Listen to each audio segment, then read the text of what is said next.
After the sudden death of our parents, my older brother Ethan stepped in as the responsible one. Everyone praised him for his level-headedness while I, still in college, tried to grieve in my own quiet way.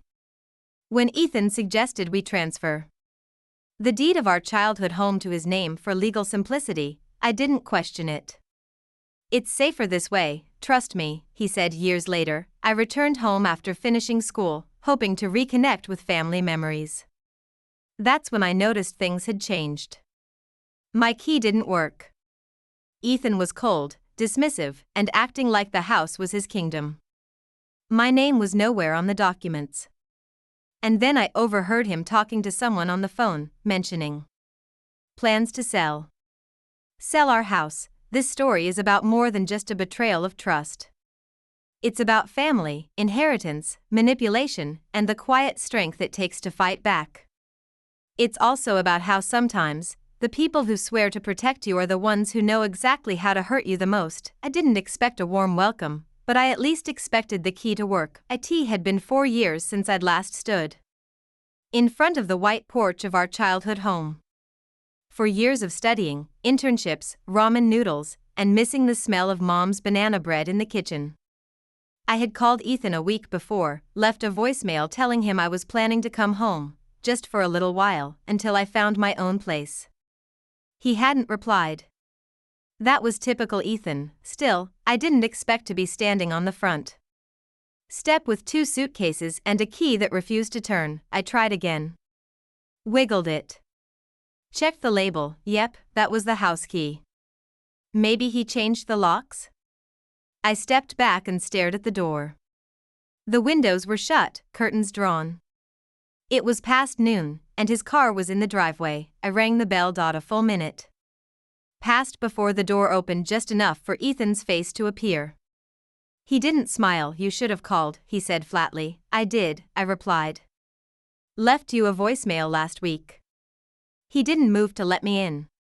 "Well, I wasn't expecting you." A long silence. I waited. My arms were getting sore from holding my bags. Finally, he sighed and opened the door fully. "Come in." The house smelled different. No trace of Mom's old cinnamon candles or Dad's cologne in the hallway.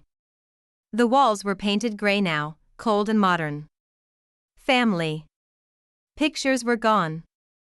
I didn't see a single photo of our parents. "You redecorated," I said, trying to make conversation. He didn't answer.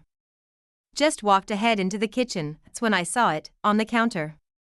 A real estate brochure. Open, with pictures of our house and a sticky note that said "Final decision, Monday."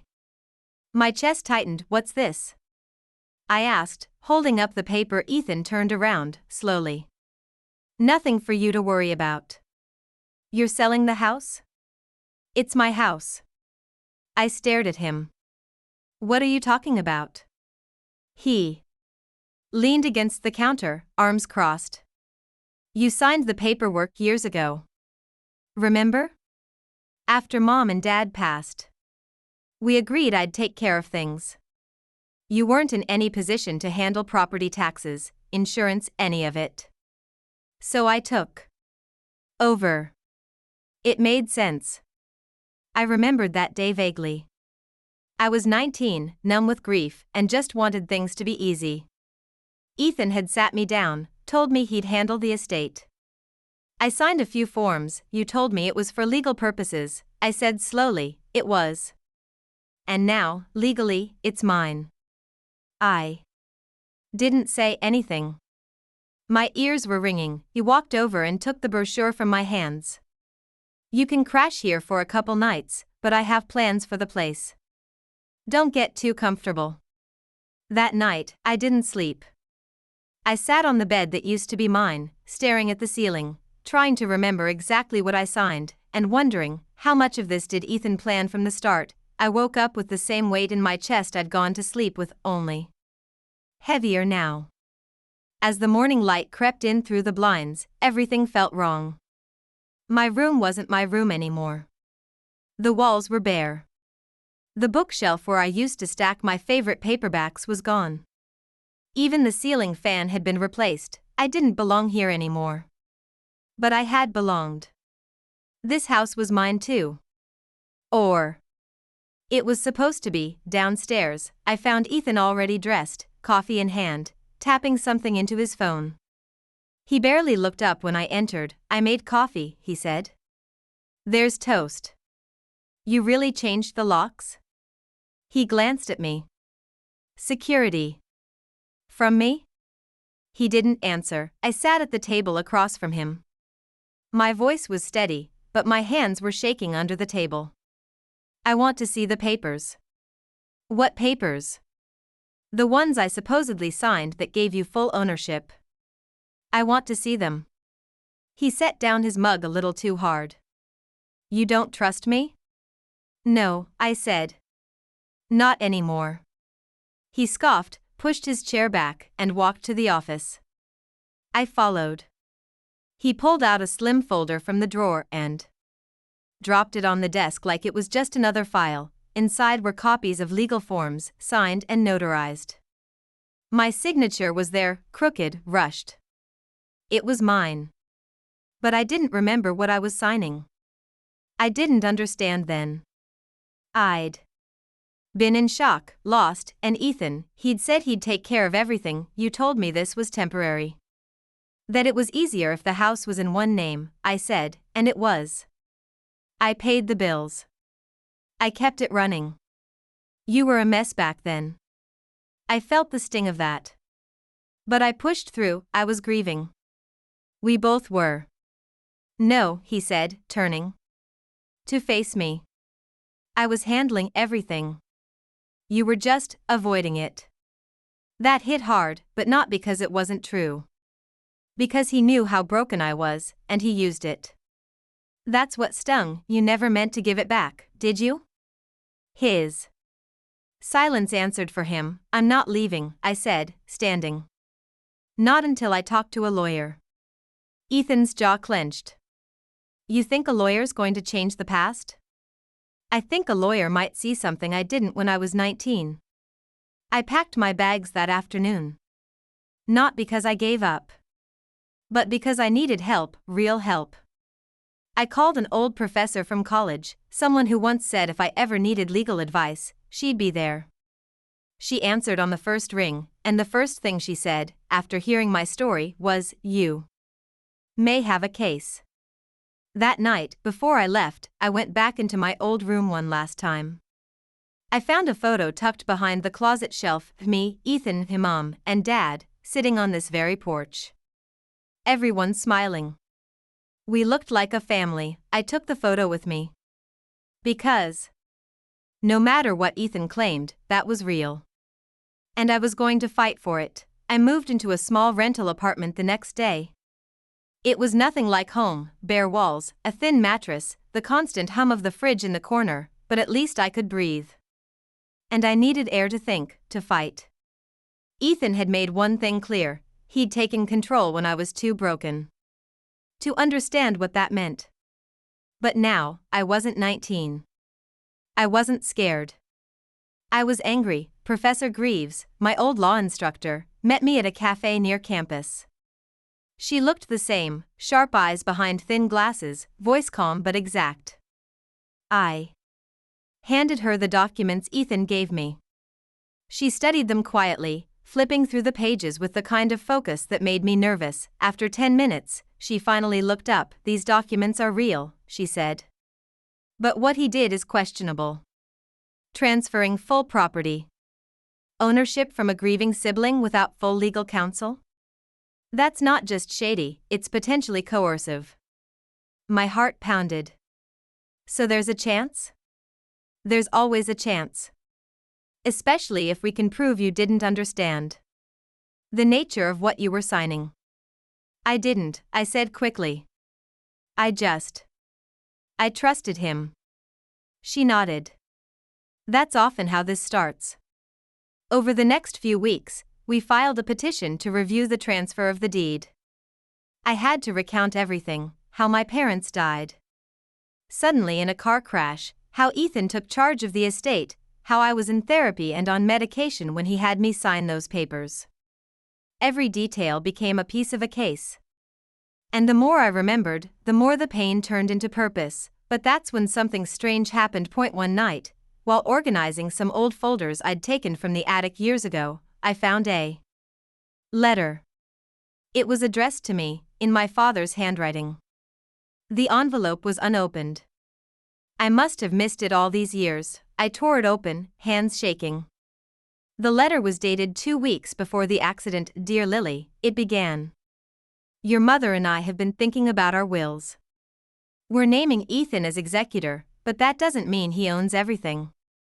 The house will be split equally between you two. We've left clear instructions with our attorney. My breath caught. They had planned for this. They had protected me. And if that letter was real, if their attorney still had a copy of that will, then Ethan had buried it. Hidden it.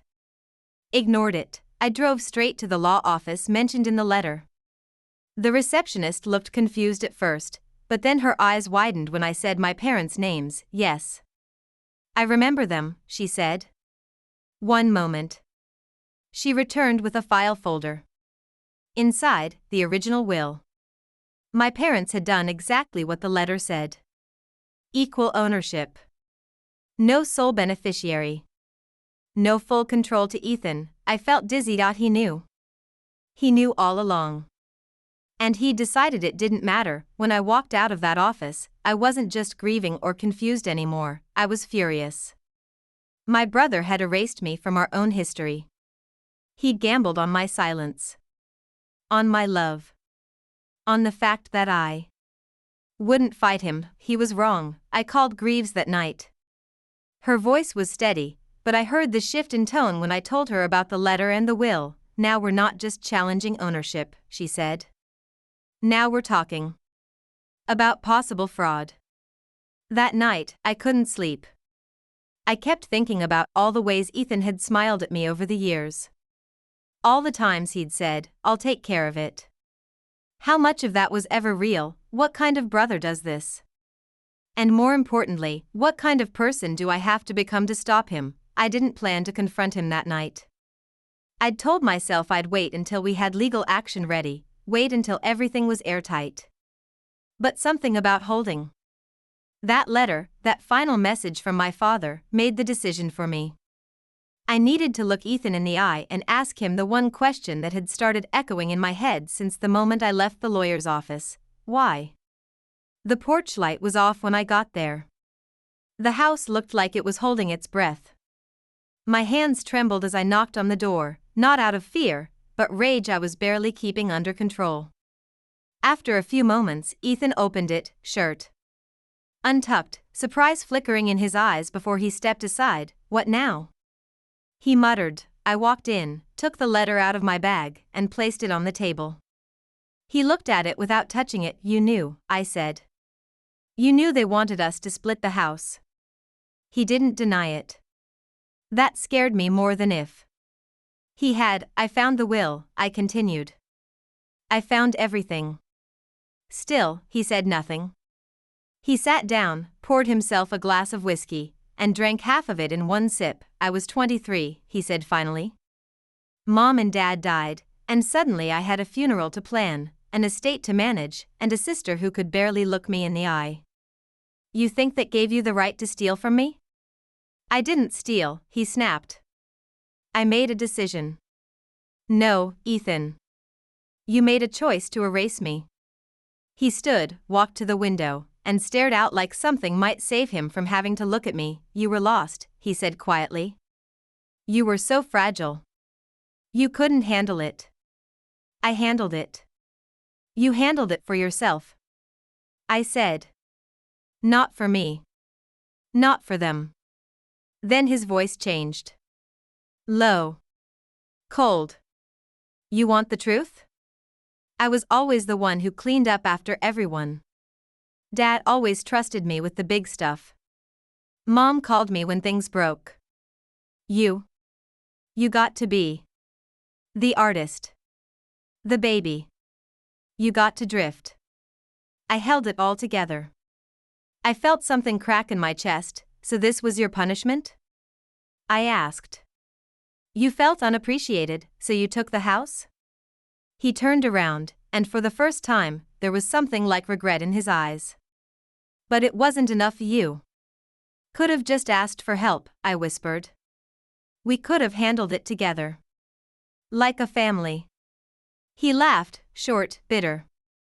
There was no we after they died. I stared at him. I wanted to scream. To hit something.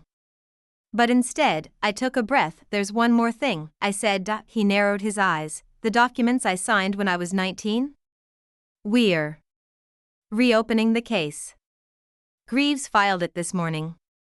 And now, with the will, the letter, and your little monologue just now, I have more than enough. He looked stunned, as if he truly thought I'd never fight back. You're not the only one who can handle things anymore, I said. I turned to leave, but he called after me. They weren't perfect, you know, he said. Mom and Dad. They made mistakes too. You want to paint them like saints, but they were just people. They didn't always protect us like you think. I froze. What does that mean? He looked away. They didn't leave us equal out of fairness, he said. They did it because they felt guilty. About what? He shook his head. Ask yourself why Dad wrote you that letter and not me. I left before I said something I couldn't take back. But his words stayed with me. What were they guilty about? What hadn't they told me? The house wasn't the only thing Ethan had taken. He'd taken the story of our family and rewritten it. Now, I had to find out what else had been hidden in the cracks. The court date came faster than I expected. Maybe it was because I'd spent so long waiting to be heard, to be seen, not just by Ethan, but by anyone who ever doubted my right to be part of this family's story. The hearing room was small, quiet, almost anticlimactic. But when Ethan walked in, dressed like he didn't want to be there, I felt something shift inside me. I wasn't afraid of him anymore. Professor Greaves presented everything: the original will, the notarized letter, and even testimony from our parents' former attorney, who confirmed that the intent was always to split the house. She laid out my mental state at the time of signing, the imbalance of power, the deception. Ethan didn't even look up while she spoke. When it was my turn, I stood, heart racing. But I told the truth. About my grief, my trust, my belief that Ethan had my back. About how I signed those forms thinking I was protecting something sacred. Not giving it away. Then Ethan was called to testify. He didn't deny what he'd done. He said he believed he was acting in the best interest of the estate. That I was emotionally unstable and unable to manage property. That it made sense for him to centralize control. But then the judge asked him something I'll never forget. Did you inform your sister at the time that she was relinquishing all rights to the property? There was a pause. A long one. No, Ethan admitted. I didn't think she needed to know that detail. That detail. That's all I ever was to him, a detail. A loose end. An inconvenience he could file away. The judge didn't rule that day. We had to wait. While we waited, I found myself back at the house one last time. Not to fight. Not to argue. Just to stand in front of it. To remember, the porch was still there, but it felt smaller now.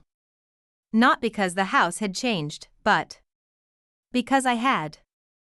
I wasn't the same girl who signed away her inheritance to make life easier for someone else. I wasn't the little sister begging for scraps of family. I sat on the steps and pulled out my father's letter again. I'd read it 100 times by now, but there was one line I kept circling back to: this house is just wood and stone. What we built inside it, that's what we want you to protect. That was the part Ethan never understood. The judge ruled a week later, the deed would be corrected. The house was to be placed under joint ownership, as originally intended. Ethan wasn't charged with fraud, but the ruling made it clear what he did was deceptive. Unjust. He didn't show up for the decision. I got a call from our old neighbor that he'd moved out a few days earlier. Left the key under the mat. Didn't even say goodbye. I walked into the house alone that evening. Every room was quiet, echoing with ghosts of who we used to be. I stood In the living room, turned on one of Mom's old lamps still in the corner, and for the first time in years, I didn't feel like a guest in my own story. I didn't keep the house. I sold it a month later. It was never really about the building.